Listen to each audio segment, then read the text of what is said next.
Bem-vindos ao canal Luz do Conhecimento. Meu nome é Paulo.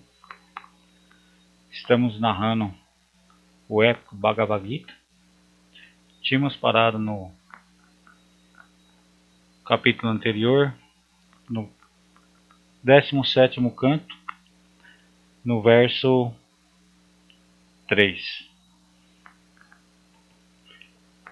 Om Agyana Timirandasya Jana Janan Chalakaya Kakturu Militan Yena Tasmai Siri Gurave Namaha.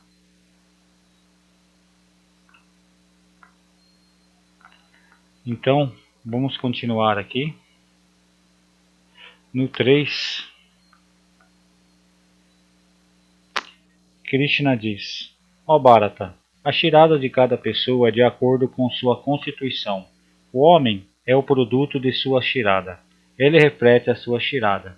Então, como Krishna ensinou, shirada é a fé constante e de renúncia.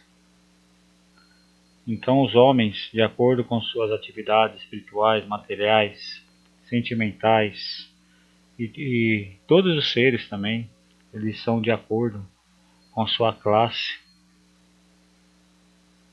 diante dos gunas, que os gunas são as naturezas de sabedoria, de paixão e de ignorância, né, no mundo material.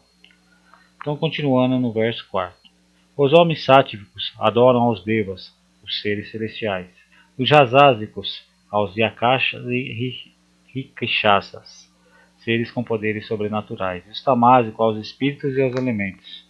Os homens que praticam severas austeridades não recomendadas pelas escrituras, só por ostentação e egoísmo, estes apegados e concupiscentes, desprovidos de sensatez, torturam a todos os órgãos do corpo e a mim também, que moro dentro do corpo. Conheça-os, são de propósitos demoníacos.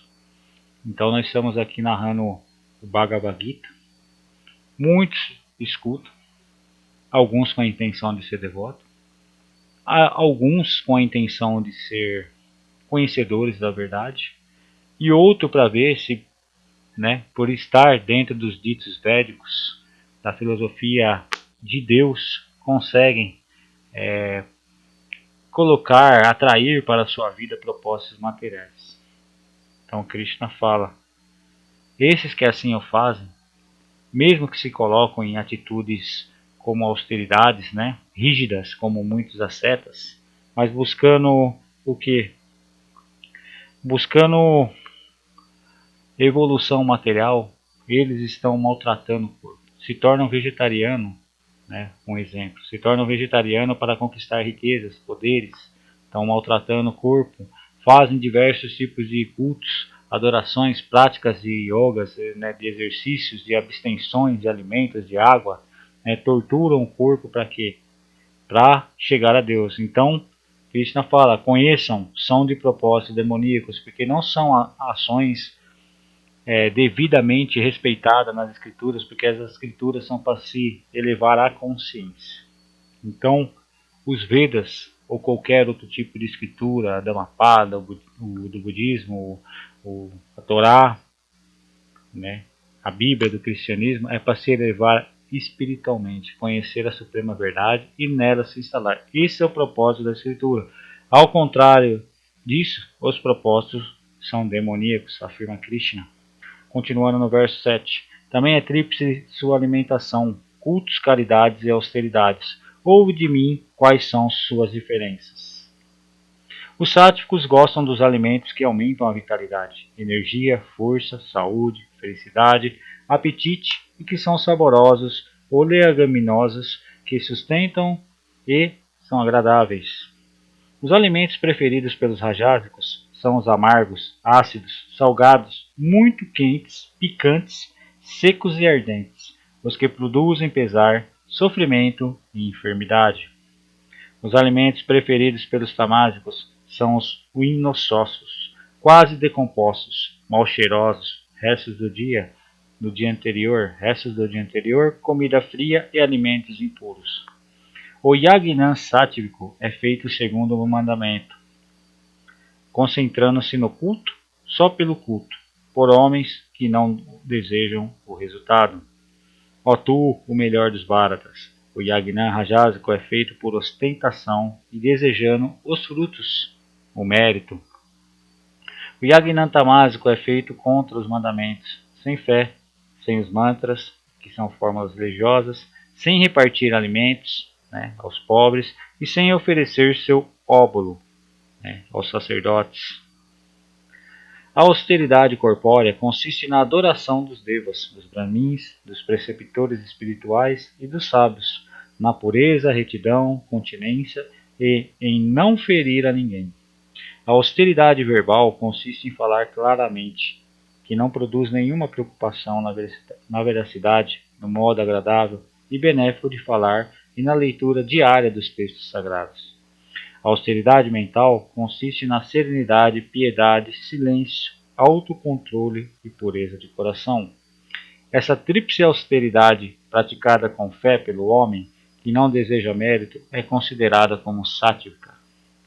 A austeridade rajásica é passageira, pouco durável, e é a que as pessoas praticam por ostentação, para ganhar respeito, honra e reverência. A austeridade tamásica é que é feita de forma ignorante, causando sofrimento ou com o desejo de ferir ao próximo.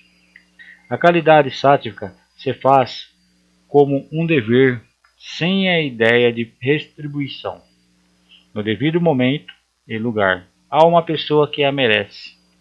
A caridade rajásica se faz esperando recompensa, mérito ou de má vontade. A caridade tamásica se faz no momento inoportuno, no lugar indevido, a uma pessoa que não a merece e com desdém. Om Tat Sat. Om, aquilo existe. Foi declarado como a tríplice denominação de Brahman, o Supremo. Dessa fórmula surgiram os Brahmanas, explicações dos cultos védicos, os Vedas e os Yagnas no remoto passado. Então essa é uma antiga,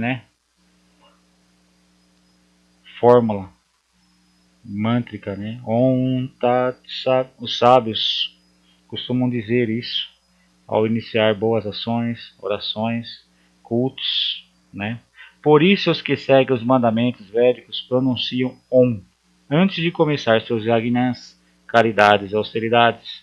Os que buscam moksha, emancipação espiritual, pronunciam Tat, que é aquilo, antes de fazer os yagnas, caridades e austeridades. Eles não desejam nenhum mérito por essas ações.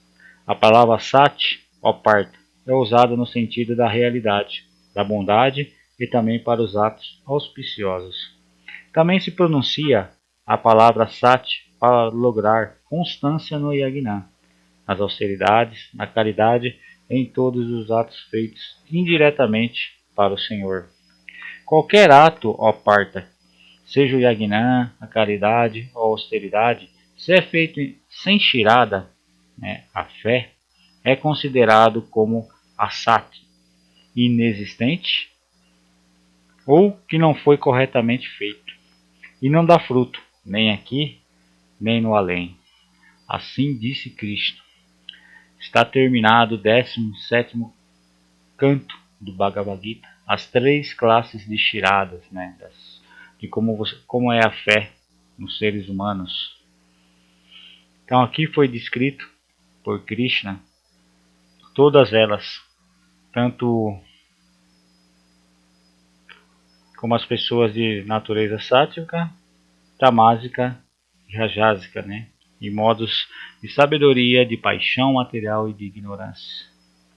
Então quem não conseguiu entender corretamente, ou quem já conhece, é bom sempre revisar para que a gente esteja atualizando isso dentro da gente, Então, acabou agora o 17º canto, nós vamos iniciar o 18º e último canto do Bhagavad Gita. Após isso, continuarei com alguns vídeos, mas falarei sobre a ação de todas as escrituras do Bhagavad Gita nas nossas vidas e como que é a vida do sábio, daquele conhecedor da verdade que vive nesse mundo, como se pode viver. Vou dar explicações, exemplos de minha vida e de outras pessoas que vivem nisso constantemente.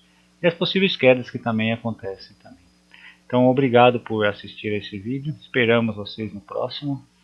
E muito obrigado.